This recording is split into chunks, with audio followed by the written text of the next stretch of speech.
예, 요한복음 14장 12절부터 봉독하도록 하겠습니다. 내가 진실로 진실로 너에게 이르노니 나를 믿는 자는 내가 하는 일을 그도 할 것이요 또한 그보다 큰 일도 하리니 이는 내가 아버지께로 감이라.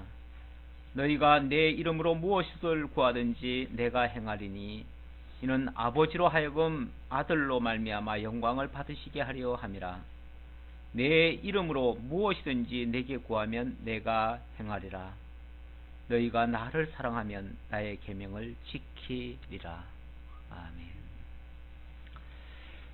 예, 요한복음 전반부가 육신을 입고 오신 구속주요 참 생명이심을 우리들에게 깨닫게 해주셨습니다. 그리고 후반부는 그것이 말로만 하시는 것이 아니라 실제 구속주의 사역을 행하심으로 하나님의 영광을 드러내시고 그리고 아버지께로 가심으로써 그가 근본이 하나님의 아들 그리스도이심을 증거해 주었습니다. 이를 알게 하시기 위해서 12장에서는 향유를 부어서 당신이 구속주의 사역을 담당하실 것을 미리 예고를 해주셨고요. 그리고 나귀 새끼를 타심으로써 평화의 왕이심을 증거해 주셨습니다. 그리고 하늘의 미랄 비유를 통해서 십자가에 달리셔서 많은 사람 구원하실 것을 예고해 주셨습니다. 그리고 이제 임박해서는 13장에서 제자들의 발을 씻겨주시고 성찬을 통해서 당신이 영광스럽게 되신 후에 서로 사랑하실 것을 당부해 주셨습니다. 그리고 이제 14장에 들어와서는 남겨질 제자들, 이제 예수님은 십자가에 못 박혀 돌아가시는데 이 땅에 남겨질 그 제자들, 그들을 위로하시기 위해서 내가 가지만 내가 가는 것이 아주 가는 것이 아니고 내가 반드시 처소를 예비하면 너희들에게 다시 와서 너희를 데려갈 것이다. 그리고 그렇게 하는 일에 내가 곧 길이요 진리요 생명이 되실 것이다. 이렇게 말씀을 해주셨습니다. 자, 그리고 오늘 이제 당신이 실제로 길과 진리와 생명이 되시고 다시 오실 것인데 어떤 방식으로 길과 진리와 생명이 되시고 다시 오실 것인가를 알게 하시기 위해서 12절로부터 15절에 보니까 내 이름으로 구하는 것은 내가 다 시행하시겠다. 아버지의 영광을 드러내기 위해서 내가 다 시행하겠다. 예수님이 이제 육신적으로는 제자들 곁을 떠납니다. 그러나 내가 떠나도 아주 떠나는 것이 아니라 너희와 항상 함께 있을 것이다. 어떻게 있을 것인가? 너희가 내 이름으로 무엇이든지 구하라. 그러면 내가 다 이루어 줄 것이다. 내가 너희와 함께 있어서 마치 곁에서 함께 있는 것과 똑같이 너희들과 동행해 주겠다. 그리고 성령을 통해서 세상 끝날까지 너희를 떠나지 아니할 것이다. 그것이 예수님이 제자들과 함께 하시는 그러한 모습입니다. 자, 12절 다시 한번 제가 읽어드리겠습니다. 내가 진실로 진실로 너희에게 이르노니 나를 믿는 자는 내가 하는 일을 그도 할 것이요 또한 그보다 더 큰 일도 하리니 이는 내가 아버지께로 감이라. 12절부터 당신의 이름으로 무엇이든지 구하면 그것을 영광을 위해서 이루어 줄 것이다. 이렇게 약속을 해주시는데 이것을 잘 믿지 못하기 때문에 제자들에게 진실로 진실로 아멘 아멘 내가 너희에게 말한다. 이건 선언입니다. 그냥 뭐 사정하는 게 아니고 알아달라는 게 아니고 예수님의 일방적인 선언입니다. 그 선언의 내용은 주께서 하신 일을 믿는 자들도 할 것이다. 물론 제자들 중에 하는 말이에요. 예수께서 지금까지 하신 일을 너희들도 할 것이다. 뿐만 아니라 그보다 큰 일도 할 것이다. 그리고 내 이름으로 구하는 것은 무엇이든지 행해서 아버지로 말미암아, 아버지로 하여금 아들로 말미암아 영광을 받으시게 할 것이다. 이것은 예수님이 이제 떠나기 때문에 이제는 우리는 끝이다, 절망이다, 좌절하던 그 제자들에게 절망하지 말라. 내가 너희를 떠나는 것이 아니고, 떠나도 아주 떠나는 것이 아니고 항상 영원으로 너희와 함께 할 것이다. 너희가 내 이름으로 구해봐라. 그럼 내가 다 이루어줄 것이다. 그러니 내가 너희를 떠나는 게 아니다. 너희와 함께 있는 거다. 어떻게 함께 있어요? 성령으로 함께 하는 거다. 이렇게 이제 말씀해 주시는 거죠. 그런 의미에서 너희들이 내 이름으로 구하라. 그러면 다 이루어질 것이다. 그리고 내가 한 일도 행하지만은 그보다 큰 일도 할 것이다. 이제 제자들에게 나타날 일은요, 예수님이 미처 하시지 아니한 일까지도 나타날 수 있어요. 그런 면에서 더 큰 일도 할 수 있다는 거죠. 물론 그걸 잘못 보면은, 아, 그럼 제자들이 예수님보다 더 큰 일을 하는구나, 제자들이 더 위대할 수 있겠구나, 이렇게 생각하면 큰 오산이죠. 왜냐하면 그 제자들에게 나타나는 모든 일들은 누가 하는 거예요? 결국 예수님이 함께 하시면서 하는 일이기 때문에 결국 예수님이 하시는 일이죠. 결국 내가 너희와 함께 있어 너희를 떠나지 아니하고 너희를 통해서 지금까지 한 일도 할 것이지만 지금까지 하지 않은 일까지도, 예언되어진 일까지도 다 할 것이다. 그러니까 더 큰 일도 하는 거죠. 결국 예수님이 아주 떠나지 않고 너희와 함께 있을 것이라고 하는 그러한 위로의 말씀을 이렇게 하시는 거죠. 근데 이 말을 사람들이 좀 오해를 합니다. 그 당시에 제자들은 그렇게 알아들었어요. 아, 우리 보고 우리에게서 예수님이 하신 일들이 나타나게 될 것이고, 그리고 또 예수님이 미처 하시지 아니한 일까지도 우리를 통해서 나타내실 모양이구나, 이렇게 생각하겠죠. 그런데 요즘 사람들이 어떻게 생각을 하냐면, 아, 누구든지 믿기만 하면, 그리고 누구든지 예수 이름으로 구하기만 하면 예수님보다 더 큰 일도 할 수 있다. 그래서 마치 우리 모두가 보편적으로 예수 이름으로 구하기만 하면 무엇이든지 다 있을 수 있는 것처럼 이렇게 또 생각하기도 해요. 그것 때문에 기도 만능이 되기도 하지요. 근데 그것과는 분명히 선을 그어야 됩니다. 오늘날 이 말씀이 보편적으로 모든 사람에게 다 해당되는 말씀으로 한 것인가? 그건 아니에요. 지금 제자들에게 예수님의 역사들이 계속 나타날 것이라고 하는 내용이고요. 그 내용은 실제로 사도행전에서 그대로 다 나타났습니다. 예수님께서 말씀하신 그 모든 이야기들이 다 나타났어요. 예수님 마가복음 마지막 끝에 보면 그런 말씀 하시잖아요. 믿는 자들에게는 이런 표적이 따르리니 하면서 무슨 독을 마실지라도 해를 받지 아니하고 뭐 손을 얹은즉 낫고 뭐 이런 역사가 있다고 그랬죠. 그런 역사들이 사도행전에서 그대로 다 나타납니다. 결국 예수를 따르는 그 제자들에게 따르는 표적으로서 예수의 제자라고 하는 사실을 복음을 전하기 위해서 그들에게 따르는 표적으로서 나타난 거예요. 그게 예수님이 뒤따르면서 그 제자들을 앞세우시고 제자들과 함께 제자들을 통해서 나타내시는 주님의 역사죠. 물론 그것이 이제 성령을 통해서 일어나는 일인데 그 성령이 누구냐 하면 바로 예수의 영이에요. 예수의 영, 그리스도의 영, 그리스도께서 영으로 함께 하시는 거죠.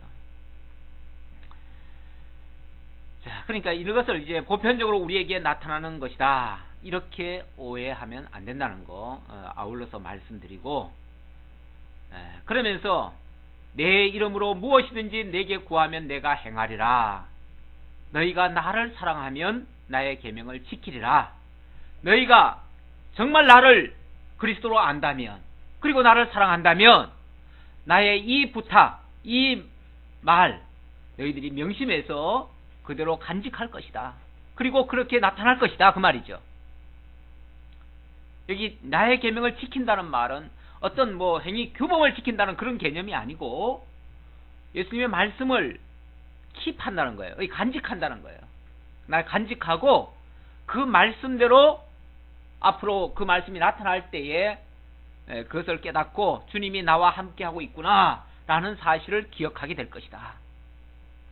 그리고 예수님을 사랑하는 자들에게서 그 역사들이 다 나타날 것이다 그 말이에요. 이어지는 말씀이에요. 계명 지킨다고 하니까 단순히 예수님이 어떤 율법처럼 무엇을 주셔가지고 그것을 우리가 지킬 것이다 이렇게 오해하시면 안 된다는 거 다시 한번 말씀드리고요. 16절부터 21절까지 자 어떻게 구체적으로 지금 어떻게 보면 막연한 얘기입니다. 예수님이 내가 한 일들을 너희들도 할 것이고 그보다 큰 일도 할 것이다. 너희들이 내 이름으로 구하면 내가 이루어 줄 것이다 라고 했는데 어떻게 그렇게 가능할 것인가? 어떤 방식으로 될 것인가? 그걸 이제 구체적으로 설명을 하시는데 16절로 21절에 보니까 다른 보혜사 곧 성령을 보내어서 영원히 함께 하실 것이라고 하는 약속의 말씀입니다. 내가 아버지께 구하겠으니 그가 또 다른 보혜사를 너희에게 주사 영원토록 너희와 함께 있게 하리니 그는 진리의 영이라. 그는 진리의 영이라. 다른 보혜사 곧 진리의 영, 성령. 자, 분명하죠? 다른 보혜사는 진리의 영이시고 성령이십니다. 왜 보혜사라고 얘기했고 왜 진리의 영이라고 하셨는가? 보혜사라는 말은 다른 말로 또 대언자 이렇게도 얘기하고 보호자와 대언자의 합친말이 보혜사라고도 볼 수 있어요. 그러니까 우리를 지켜주시고 보호하실 뿐 아니라 우리를 대신하여 간구하시고 우리의 부족한 부분을 다 채워주시는 그러한 분으로서 무엇으로 하시는가? 진리를 통해서 하신다. 그래서 그런 의미에서 진리의 영이시다. 분명히 성령을 두고 하는 말입니다. 그리고 뒤에 가서는 실제로 또 성령이라고 또 얘기를 하지요. 자, 이렇게 다른 보혜사. 그런데 여기 다른 보혜사라고 얘기를 했어요. 그가 또 다른 보혜사를 그러니까 이 다른 보혜사란 말은 그 보혜사 말고 또 다른 보혜사 아니냐? 제가 몇 가지 이것저것 연구하다가 살펴보다가 보니까 신천지에서 주장하는 내용을 좀 봤는데 신천지에서는 여기 다른 보혜사를 갖다가 다른 이름, 예수와는 다른 이름으로 오시는 자 이런 식으로 해석을 해가지고 그 사람이 바로 이만이라는 거예요. 분명히 여기 다른 이름으로 간다고 하지 않았느냐? 다른 이름이 바로 이만이고 그래서 예수 다음에 오실 다른 보혜사는 곧 이만이다. 그래서 자기가 곧 이 보혜사다. 이런 식으로 해석을 하는 것을 제가 봤어요. 좀 황당한 얘기죠. 전후 맥락 없이 얘기를 하면 다른 보혜사라고 하는 그 단어만 가지고 보면 언뜻 그럴 수도 있겠다라고 하는 오해를 사게 돼 있어요. 그런데 전혀 그게 아니죠. 그럴 수 없는 거죠. 여기는 분명히 다른 보혜사는 이꼬르 진리의 영이에요. 진리의 영. 성령을 두고 하는 말이에요. 이건 어떤 육체로 오시는 어떤 분을 얘기하는 게 아니에요. 자, 그 정도로 아시고 세상은 능히 그를 받지 못하나니 이는 그를 보지도 못하고 알지도 못함이라. 세상, 여기 세상이란 말은 하나님을 알지 못하는 불신 세상을 두고 하는 말이죠. 불신 세상은 당연히 성령의 존재에 대해서도 성령에 대한 아무런 느낌이나 깨달음이 있을 수가 없지요. 불신 세상은 성령을 모릅니다. 그러니까 그들은 성령을 받을 수가 없지요. 보지도 못하고 알지도 못하지요.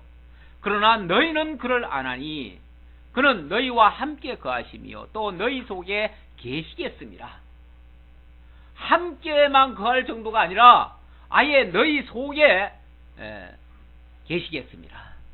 내주하심, 성령의 내주하심, 우리 속에 아예 들어와서 왕좌에 앉으셔서 우리를 주관하시고 다스리시는 분, 내가 주인이 아니라, 내가 나의 주인이 아니라 성령이 내 속에 들어오셔서 나의 왕좌에 앉으셔서 나를 주관하시고 다스리시는 그런 분으로서 계시겠습니다.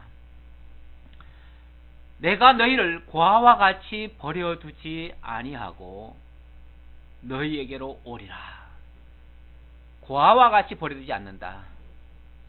부모를 잃은 사람이 고아인데, 지금까지 예수님을 마치 선생으로서 아버지보다도 더 귀하게 믿고 따르던 그 제자들이 이제 예수님을 떠나보내니까 고아가 된 거죠. 그런데 예수님은 내가 너희를 고아와 같이 버려두지 아니할 것이다. 그리고 반드시 너희에게로 와서 너희와 함께 있을 것이다. 조금 있으면 세상은 나를 다시 보지 못할 것이로되 너희는 나를 보리니 이는 내가 살아있고 너희도 살아있겠음이라. 아니, 분명히 예수님은 십자가에 못 박혀 죽습니다. 죽는데 뭐라고 얘기를 하시냐면은 세상은 나를 못 봐요. 죽으니까 못 보죠, 당연히. 죽어서 무덤에 들어가시고 그리고 3일 후에 다시 살아나시지만 부활 승천하시니까 못 봐요. 더 이상 세상은 예수를 볼 수가 없어요. 그러나 너희는 나를 볼 것이다. 왜요? 부활 승천하셔서 멀리 떠나신 것이 아니라 오히려 성령을 통해서 너희와 함께 있을 것이니까. 이는 내가 살아있고 너희도 살아있겠습니다. 내가 살았고, 예수님이 육신적으로는 십자가에 못 박혀 죽는 건데 그걸 죽음이라고 얘기를 하지 않고 살아있다라고 얘기를 합니다. 그리고 너희도 살아있을 것이다. 너희도 살아있겠습니다. 우리도 그리스도 안에서는 죽음이라는 게 없습니다. 우리 육신적으로는 누구나 연세가 드시면은 다 늙고 병들고 그리고 죽을 수 있습니다. 그건 육신의 죽음입니다.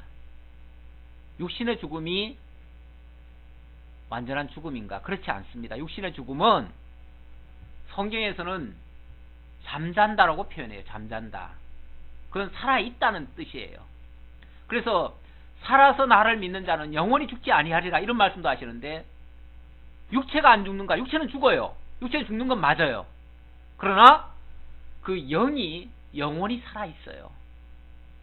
우리 집사님 아까 기도하실 때도 동물은 그야말로 잡혀 죽기 위해서 태어난 존재예요. 그래서 본능대로 살다가 어느 짐승에게 잡혀 먹히거나 아니면 사람에게 잡혀 먹히거나 다 잡혀 먹히고 끝나요.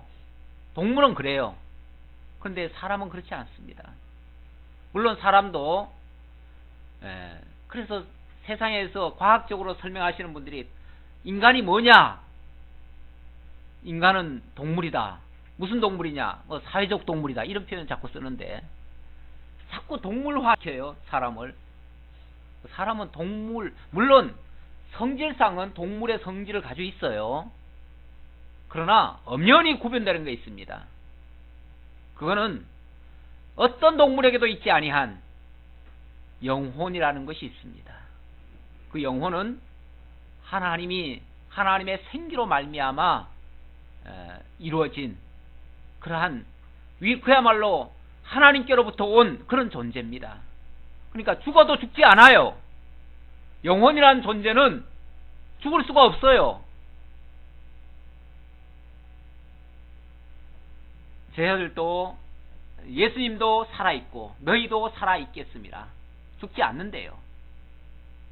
당연히 그리스도 안에 있는 모든 성도들도 죽지 않습니다. 그의 영혼은 영원히 살아있습니다. 그 날에는 내가 아버지 안에 너희가 내 안에 내가 너희 안에 있는 것을 너희가 알리라. 정말 그것을 깨달을 때가 되면은 내가 아버지 안에, 그러니까 그리스도가 아버지 안에 있고 아버지가 그리스도 안에 있고 내가 너희 안에 있고 너희가 내 안에 있고 그야말로 혼연일체가 되는 그런 상태임을 알게 될 것이다.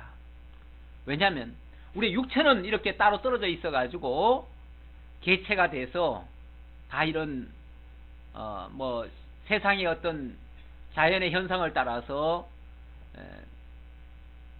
생성 소멸이 되지만 우리의 영혼은 그렇지 않습니다. 영혼은 하나님께로부터 왔고 하나님 안에 있고 하나님 안에서 영원히 있을 존재입니다.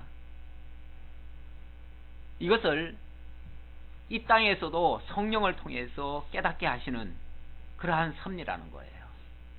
그런 섭리를 예수님께서 하시겠다라고, 성령을 통해서 그렇게 하시겠다라고 지금 말씀하시는 내용이 되겠습니다. 그러면서 나의 계명을 지키는 자라야 나를 사랑하는 자니, 나의 계명을 지키는 자라야.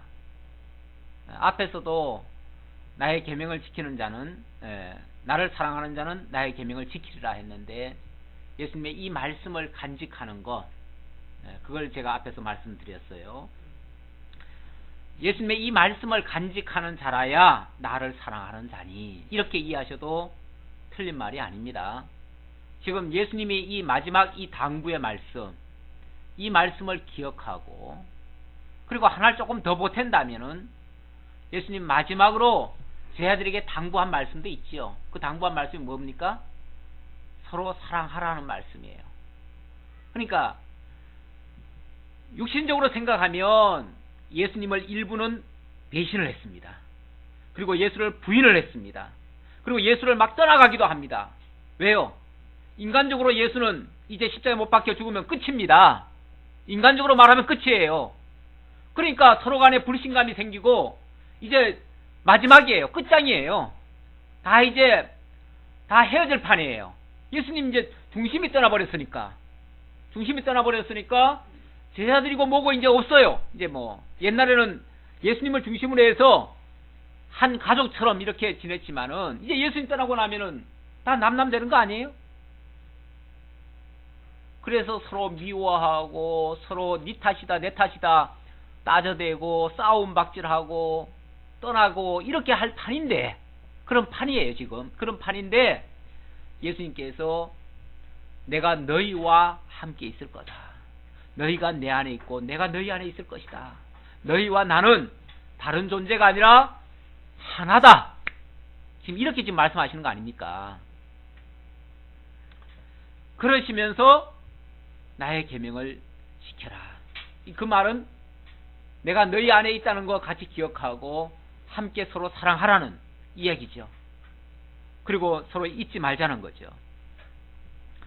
그러면서 나의 계명을 지키는 자라야 나를 사랑하는 자니, 나를 사랑하는 자는 내 아버지께 사랑을 받을 것이요. 자, 나의 이 말을 기억하고 서로 사랑하고 그것을 간직한다면, 이 마지막 당부를 간직한다면 그는 아버지께 사랑을 받을 것이요. 나도 그를 사랑하여 그에게 나를 나타내리니. 당연히 그 사랑의 방식이 뭐냐면 함께 하시는 거죠. 함께. 그리스도께서 저들과 함께 하시는 그러한 역사를 하실 것이다. 자, 이렇게 말씀을 하시니까 22절로 31절에 보니까 이게 쉽게 이해가 됩니까? 지금 여러분은 지금 쉽게 이해됩니까? 제가 나름대로 설득을 하려고 하지만 아마 이해가 안 되시는 분들도 꽤 많을 거예요. 여기에 가룟인 아닌 유다라는 사람이, 이 제자 중에 유다라는 이름이 또 있어요. 참 예수님의 그 당시에 이름이요, 비슷비슷한 이름이 참 많습니다. 요한이라는 이름도 몇 사람이 있고요. 또 유다라는 이름도 많습니다. 유다라는 이름이 사실은 좋은 이름이에요. 유다, 나라 이름도 유다 아닙니까? 그리고 예수님도 유다 족속에서부터 왔잖아요. 그러니까 유다라는 이름이 얼마나 좋아요. 근데 예수님의 배신하는 제자 중에도 유다가 하나 있는 거죠. 그런데 여기는 그 가룟 지방에서 온 유다가 아니라 다른 유다다 그 말이죠. 구분하기 위해서 하는 말입니다. 가룟 아닌 유다가 이르되 주여 어찌하여 자기를 우리에게는 나타내시고 세상에는 아니하려 하시나이까. 아까 예수님이 자 이제 성령을 너희들에게 보내줄 것인데 세상은 받지 못한다. 너희는 받을 것이나 세상은 받지 못한다. 그러니까 결국은 제자들에게는 함께 하실 것이지만 세상에게는 함께 하지 않을 거라고 하니까 우리 생각에는 어떻지요? 하나님의 은혜가 그리스도의 그 사랑이 온 세상에 다 충만했으면 좋겠잖아요. 그렇죠? 그런데 왜 우리에게는 함께 하시고 나타내시고 세상에는 아니하려 하시나이까? 이렇게 의문이 들어가지고 질문을 했습니다. 그랬더니 예수께서 대답하여 이르시되 사람이 나를 사랑하면 내 말을 지키리니 내 아버지께서 그를 사랑하실 것이요 우리가 그에게 가서 거처를 그와 함께 하리라.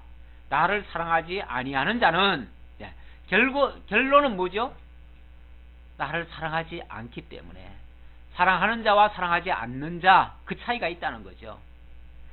하나님을 사랑하는 자. 그런데 유대인들은 다 하나님 사랑하지 않나요? 유대인들은 하나님 다 사랑하죠. 네, 말로는 다 하나님 사랑합니다. 철저하게 하나님 중심으로 산다고 합니다. 그런데 형식적으로 의식적으로는 하나님을 섬기는 게 분명한데 맞아요. 왜냐하면 제사 드리고 안식일 지키고 뭐하고 했으니까 하나님 사랑하는 게 맞는데 실제로 하나님의 말씀은 따르질 않았어요. 그런데 하나님이 의식과 함께 하십니까? 말씀과 함께 하십니까? 말씀과 함께 하죠. 하나님의 의도를 알아야지요. 하나님의 뜻을 알아야지요. 하나님의 뜻이나 하나님의 의도는 말씀 속에 있어요. 그러면은 말씀에 귀를 기울이고 말씀이 무엇을 이야기를 하는지 그걸 알아들어야 되고 그 뜻에 따라서 순종을 해야 되는데 말씀은 적혀놨어요. 말씀은 뭐 상관없어요. 그냥 형식만 지키는 거예요. 형식만. 소위 말해서 성전에 가가지고 제사만 열심히 드려요. 명절 때마다 제가 요즘은 이제 안 가는데 전에는 꼭 삼촌 집에 갔거든요. 삼촌 집에 가면 꼭 제사를 드려요. 제사를 드리면은 다 그렇게 정성이 많은지 몰라요. 정성도 보통 정성이 아니에요. 진짜 그분들은 그를 어떤 제사 드리기 전에는요 목욕 제기까지 하고 정말 정성껏 그렇게 준비를 합니다. 그런데 가만히 뒤에서 이제 저런 구경만 하잖아요. 구경을 이렇게 하다 보면은 맨날 내용을 몰라. 그 정성은 바치는데 쉽게 말하면 공동백선이 뭐 이런 거 있잖아요. 그 뭐 규칙이 있어요. 규칙도 잘 몰라요. 그게 공부가 제대로 안 된 거야. 그러니까 뭐 알았겠지만 또 잊어먹고 하는 거예요. 왜냐하면 1년에 한두 번씩 하니까 자꾸 잊어먹는 거죠. 그러니까 뭔가 정성은 바치는데 할 적마다 달라요. 그래서 집사람은 뒤에서 킥킥 웃어요. 왜 저렇게 맨날 틀리냐고. 그리고 왜 저걸 모르냐고 맨날 하는 거를. 근데 맨날 하는 건 아니죠. 어쩌다 한 번씩 하니까 잊어먹지요. 그러니까 형식은 남아있는데 그것의 의미도 모르고요. 아니 이게 이제 그 형식 이렇게 순서 놓는 것도요 다 의미가 있어요. 그게. 그러니까 그걸 모른다는 거는 결국은 그 의미도 모른다는 얘기예요. 그걸 얘기하는 거죠. 제사 구약 시대에 그 이사야에 특히 그 말씀이 많아요. 말라기 같은 데 보면은 형식적인 제사는 잘 드렸습니다. 엄청 잘 드렸는데 도대체 하나님의 뜻은 몰라요. 그래서 오죽하면 하나님이 탄식을 하잖아요. 소도 주인을 알고 뭐 짐승들도 다 아는데 어찌하여 내 백성은 내 뜻을 모르느냐. 그러면서 내 뜻도 모르고 제사 바치는 거, 그 고기 잡아다가 그 기름 냄새 풍기는 거 나 먹기도 싫고 냄새 맡기도 싫다. 그러면서 그런 거 다 집어치워라. 성전 문 닫았으면 좋겠다. 이런 말씀 하시죠. 네. 의식적으로 하는 거 의미 없습니다. 유대인들이 정말 하나님을 사랑한다면 정말 하나님을 사랑한다면 의식만 행할 것이 아니라 계명을 지켜야지요. 그 말은 그 말씀을 따라야지요.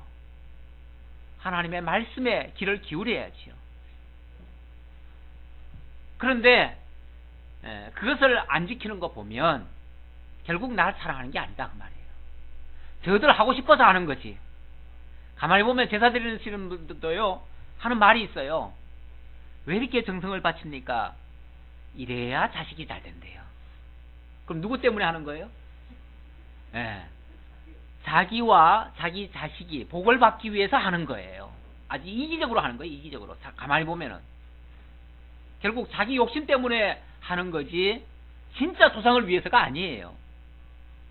솔직히 조상은 먹는지 안 먹는지도 몰라요. 알지도 못해요. 그러면서 그냥 정성만 갖다 바쳐요. 자기 잘 되려고. 그거는 완전히 이기적이죠. 하나님을 이용하는 거죠. 지금 유대인들도 결과적으로는 그렇다 이 말이에요. 결과적으로는 하나님을 이용해서 자기들이 잘 되기를 바래서 그런 짓을 한다 그 말이에요. 그러나 진짜 하나님을 사랑한다면 내 계명을 지키리니 하나님의 말씀을 기억하고 간직하고 그리고 그 말씀에 순종할 것이니 그 말이죠. 겉으로는 예수를 잡아 죽이면서 이게 이제 결정적인 게 그거 아닙니까? 예수를 잡아 죽이면서 하나님 앞에 제사 드린들 그게 어찌 형제를 미워하면서 하나님 앞에 정성만 갖다 바치면 그게 어찌 하나님이 받으심직한 제사냐 그 말이에요. 그 말과 같은 얘기죠.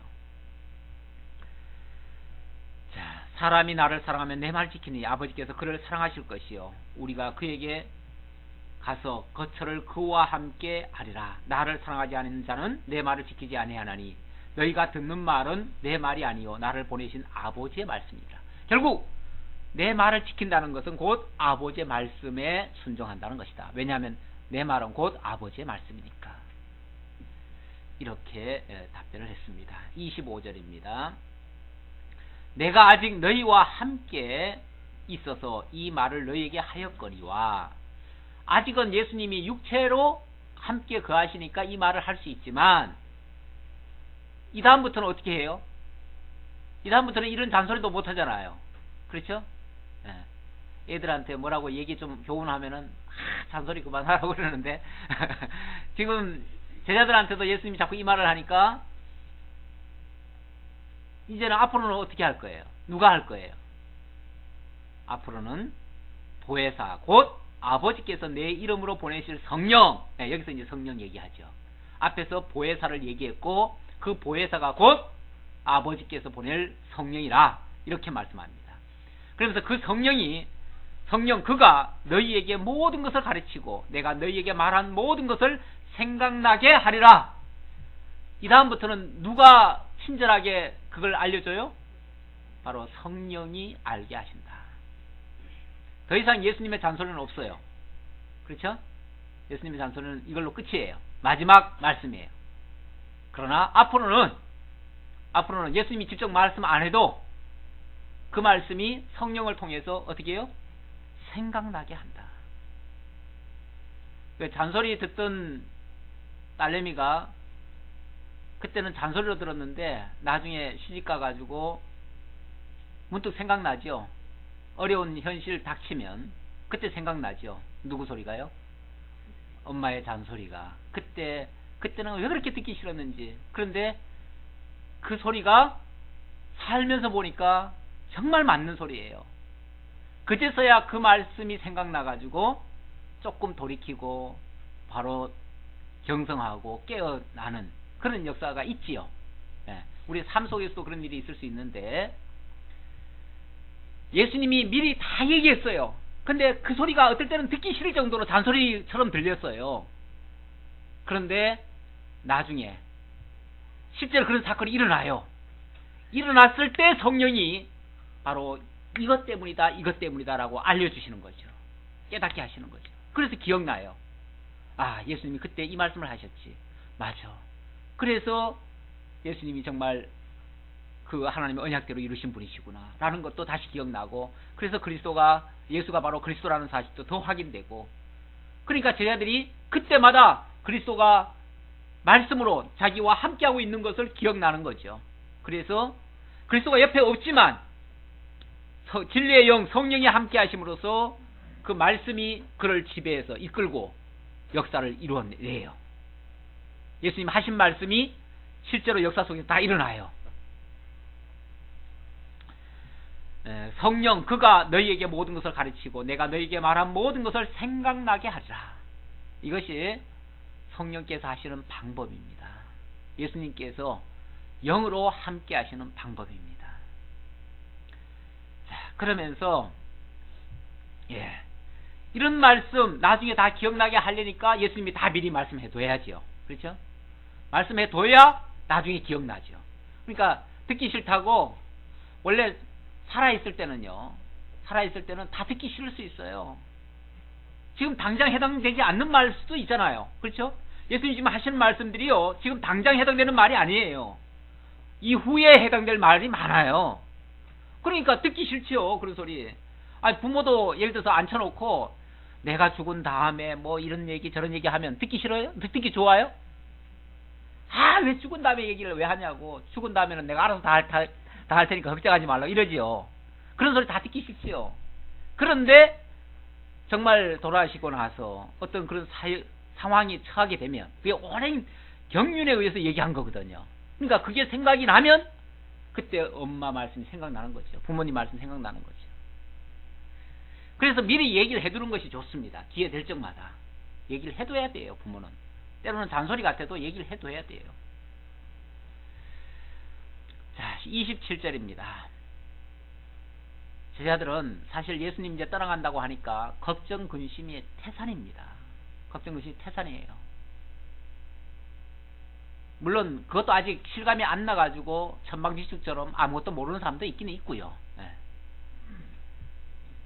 자, 그 걱정 근심 있는 제자들에게 예수님 하시는 말씀이 27절 평안을 너희에게 끼치노니 곧 나의 평안을 너희에게 주노라. 내가 너희에게 주는 것은 세상이 주는 것과 같이 아니하리라. 내가 너희에게 평안을 끼칠 것이다. 지금 예수님 지금 우리는 막 걱정 근심이 태산인데요. 그런데 평안을 주신대요. 평안을. 이게 이제 당장 실감이 나는 얘기는 아니죠. 물론 나중에 이제 깨닫게 되겠죠. 자, 어떻게 평안을 주는가? 내가 너에게 주는 것은 세상이 주는 그런 것 같지 않다. 세상이 주는 평안, 그건 잠시 잠깐입니다. 그리고 상황이 바뀌면 곧바로 그 평안은 오히려 불안으로 바뀝니다. 그래서 세상 평안은 정말 진정한 평안이 될 수가 없어요. 세상에서 코미디가 웃기는 거 잠시는 재밌는데 조금 지나면 허탈하잖아요. 그런 느낌 많지요. 그러니까 세상이 우리에게 가져다 주는 거는 다 그런 식입니다. 그러나 예수님께서 우리에게 주는 그 평안은 끊이지 않는 평안, 쉼 없는 평안. 그걸 줄 테니까 너희는 마음에 근심하지도 말고 두려워하지도 말라. 내가 갔다가 너희에게로 온다 하는 말을 너희가 들었나니 나를 사랑하였더라면 내가 아버지께로 감을 기뻐하였으리라. 지금 내가 지금 죽는다, 아버지께로 간다, 그리고 다시 온다, 이 말의 진정한 의미를 안다면 그렇게 해야지요. 그렇죠? 당연히 예수님 십자가 져야 되잖아요. 지는 사건 자체는 고통스럽고 괴로운 일인데, 그러나 예수님은 우리 죄를 사하기 위해서 당연히 십자가를 지셔야 되고, 뿐만 아니라 예수님이 지금은 육신적인 한계라는 것이 있습니다. 육신을 입고 있을 때는 육신의 한계가 있잖아요.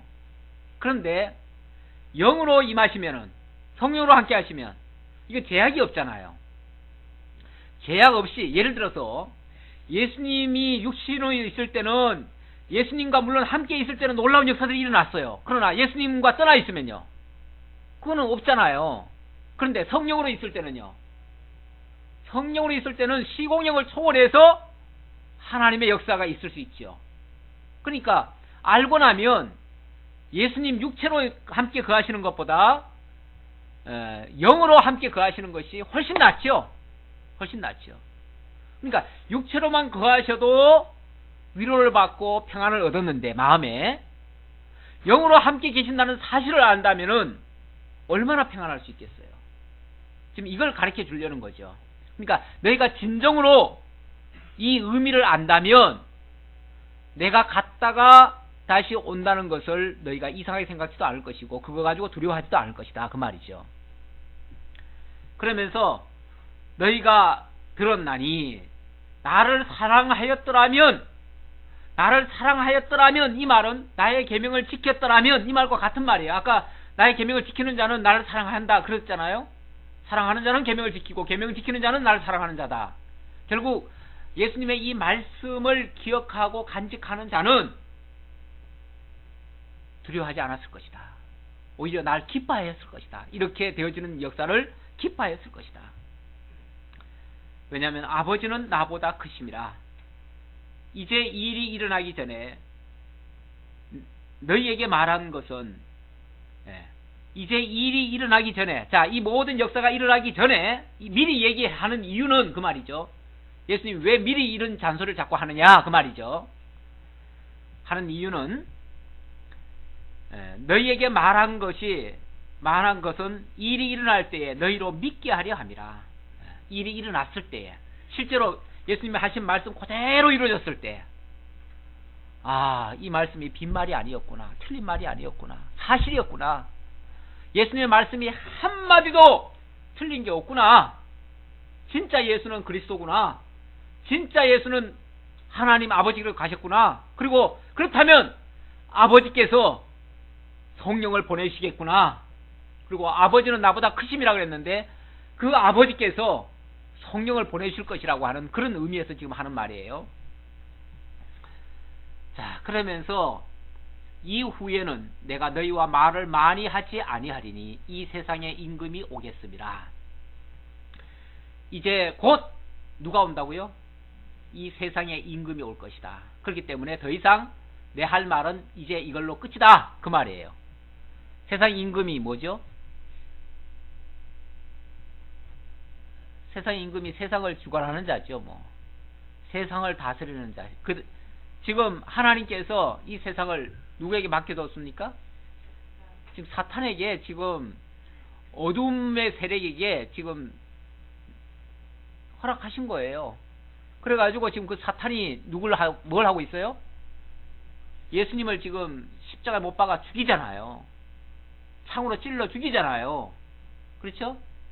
그게 이제 세상 임금이 와가지고 예수님을 지금 십자가에 못 박아 죽인다 이 말이에요. 그런데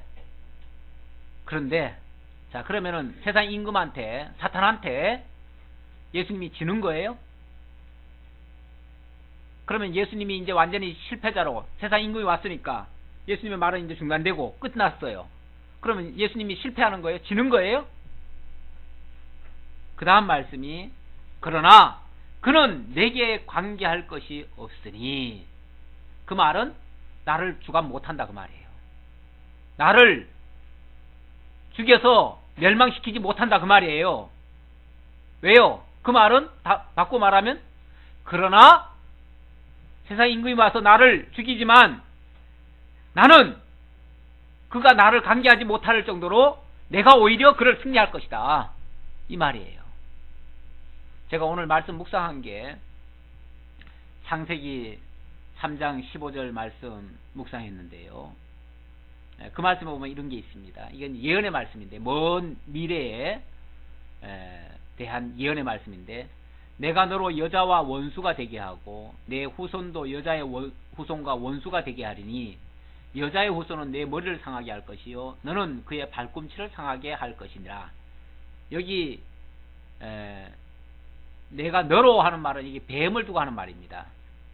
옛뱀이 누구죠? 사탄이에요. 사탄에게 하는 말이에요. 사탄에게 너로 여자와 원수가 되게 하고 여자의 후손과 원수가 되게 할 것이다 그랬어요. 여기 여자의 후손은 유일한 여자의 후손 누굽니까? 예수 그리스도예요. 모든 사람들은 사실은 다 남자의 후손 아닙니까? 남자의 그 씨를 받아서 나온 존재들 아닙니까? 그런데 그런 것이 없이 오신 분이 있죠. 그야말로 여자의 몸을 빌어서 그냥 오신 분이 있죠. 그가 바로 예수 그리스도입니다. 그를 여자의 후손이라고 성경은 얘기를 하고 있으면서 그것이 바로 예수 그리스도가 사탄과의 어떤 전쟁이 있을 것을 얘기한 거예요. 한 건데, 그 사탄은, 그러니까 여자의 후손은 뱀의 후손은 여자의 후손을 어떻게 한다? 발꿈치를 상하게 할 것이다. 그런데 여자의 후손은 머리를 상하게 할 것이다. 사탄은 예수님을 어떻게 했습니까? 십자가에 못 박았어요. 그리고 옆 창으로 찔렀어요. 피를 흘려가지고 결국 죽게 만들었어요. 그게 발꿈치를 상하게 한 겁니다. 근데 그게 아주 죽음이 아니에요. 결국 3일 만에 다시 살아나셔요. 그리고 부활 승천하셔요. 만왕의 왕이 되셔요. 그리고 영원토록 통치하셔요. 결국 사탄의 머리를 깨뜨리시는 그런 역사를 하실 거예요. 그래서 나중에 재림하실 때도 보면 오시자마자 제일 먼저 하는 일이 뭡니까? 사탄을 잡아서 무저갱이에 집어넣어버리죠. 완전히 그 뱀의 머리를 깨뜨리는 그런 역사를 할 거예요. 결국 세상 임금이 와서 예수를 제어하지만 예수님은 그에 의해서 강계를 당하는 것이 아니라, 그에 의해서 구속을 당하는 것이 아니라 오히려 그를 이기고 승리할 것이다. 그리고 하나님의 모든 택한 백성을 오히려 그동안에 그 사탄이 거느리고 있던 모든 죄의 종, 사망의 종, 그런 종들을 그 어둠 속에서 건져내는 역할을 할 것이다. 그러니까 예수님이 호랑이 잡으려고 어디 들어가요? 호랑이 굴에 들어가듯이 사단의 종 아래에 있던 자들을 건져내시기 위해서 사단에게 발꿈치가 물려가지고 음부까지 내려가시는 거예요. 그래서 우리 사도신경에 그 말씀이 있죠. 사도신경에 보면은 음부까지 내려가서 3일간 있다가 올라오신다는 그 말씀이 있어요. 그 음부에 내려가는 이유가 다른 게 아니고 거기에 있는 하나님의 택한 백성들을 건져내시기 위해서, 택한 백성들 구속하시기 위해서 그렇게 하시는 거예요. 바로 그렇게 하실 것을 말씀하시는 그런 말씀이 예언의 말씀이 되겠습니다. 오직 내가 아버지를 사랑하는 것과 아버지께서 명하신 대로 행하는 것을 세상이 알게 하려 함이로라. 일어나라, 여기를 떠나자 하시니라. 이렇게 해서 예수님은 당신이 가실 길이 지금 가는 길은 십자가 죽으러 가는 길이에요. 거기를 일어나서 함께 가자. 당당히 뭐 하러 가자는 거예요? 죽음을 마주하러 가시자는 거예요. 일어나서 우리 가자. 어디로요? 잡혀 죽으러 가자 그 말이에요. 지금 예수님 가시면, 일어나시면 어디로 가냐면 이제 겟세마네 동산 가시잖아요. 거기서 기도하시다가 결국 가룟 유다가 데리고 온 그 사람들에 의해서 잡혀서 그날 밤에 세상 임금이 온다는 말씀처럼 와가지고 결국은 잡아서 죽이려는 그런 사형틀로 끌고 갈 거예요. 거기를 가자는 거예요. 뭘 아니까 당당합니까? 하나님의 뜻을 알고 그것이 마땅히 이루실 하나님의 역사임을 알기 때문에 그 일이 두려운 일이 아니에요. 물론 제자들은 그게 두렵지요. 제자들은 아직까지 제대로 깨닫지 못하니까 두렵습니다. 그러나 깨닫고 나면 어떻게 될 것이다? 기뻐하였으리라. 예수님도 이렇게 되는 것이 오히려 영광스럽기 때문에 예수님은 사실은 기뻐하면서 이 일을 감당하십니다. 그러나 제자들은 아직까지 모르기 때문에 두려워하고 걱정, 근심하고, 그런데 그들에게 아직은 지금 당장은 안 되는 얘기예요. 지금은 말이 안 되는 얘기예요. 그런 자들에게 평안을 너희에게 끼치노니 나의 평안을 너희에게 주노라. 그리고 마음에 근심하지도 말고 두려워하지도 말라. 이게 말로 되는 게 아니고 실제로 그렇게 승리할 것을 알게 해주면서 말씀해 주는 거예요. 그리고 나중에 승리가 되었을 때 그때 비로소 뭐가 임하죠? 걱정 근심이 사라지고 평안이 오게 되겠죠. 그러니까 이거는 나중에 되어질 것을 미리 예고해 준 거예요. 왜 나중 되어질 일을 지금 미리 얘기하시는가? 그때 성령이 그 하신 말씀을 기억나게 해서 믿어지게 하고 성령이 함께 하시면서 제자들로 하여금 예수님의 그 역사를 이뤄가게 하시려고 그렇게 하신다 라는 사실까지 오늘 말씀 참고해 보았습니다. 기도하겠습니다.